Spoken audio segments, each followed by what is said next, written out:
¿Soy un idiota por negarme a dejar que mi hijastro regrese a casa sin castigo, después de arruinar la colección de libros de mi hija?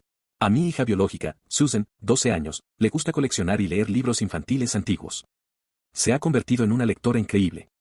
Antes tenía problemas con la lectura y el aprendizaje, y nos aconsejaron que la animáramos a leer. Desde que comenzó a hacerlo con regularidad, sus habilidades mejoraron notablemente. Incluso le lee a su hermana de 2 años todas las noches. También tengo un hijastro, Levi, 16 años, que a veces puede ser algo impulsivo.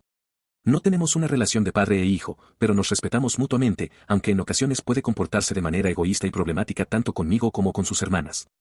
A menudo tiraba cosas que nos pertenecían tras pequeñas discusiones y se burlaba de Susan por pasar tanto tiempo leyendo, llamándola abuela. Mi esposa y yo hemos hablado de su comportamiento en varias ocasiones, y aunque acordamos ciertos castigos, Levi se iba a la casa de su padre cada vez que causaba problemas. Luego, su padre me llamaba para reclamarme por intentar disciplinarlo. Levi volvía a casa unos días después esperando que olvidáramos lo sucedido, lo que era bastante frustrante. Un día, recibí una llamada de Susan mientras estaba en el trabajo, diciéndome que Levi había tirado toda su colección de libros a la piscina porque ella se negó a prestarle su cámara para un viaje que él iba a hacer con sus amigos. Mi esposa ayudó a sacar los libros del agua, pero algunos estaban rotos y otros completamente empapados. Fue devastador, ya que algunos de esos libros eran difíciles de conseguir y tenían un gran valor emocional para Susan. Estaba tan enojado con Levi que volví a casa para hablar con mi esposa sobre el castigo que debía recibir, pero él ya había empacado una pequeña bolsa y se había ido a la casa de su padre. Le pregunté a mi esposa cómo podía permitir que se escapara de esa manera después de lo que había hecho, y ella me dijo que Levi había llamado a su padre y él vino a recogerlo tras enterarse de que yo iba a volver a casa para lidiar con el problema.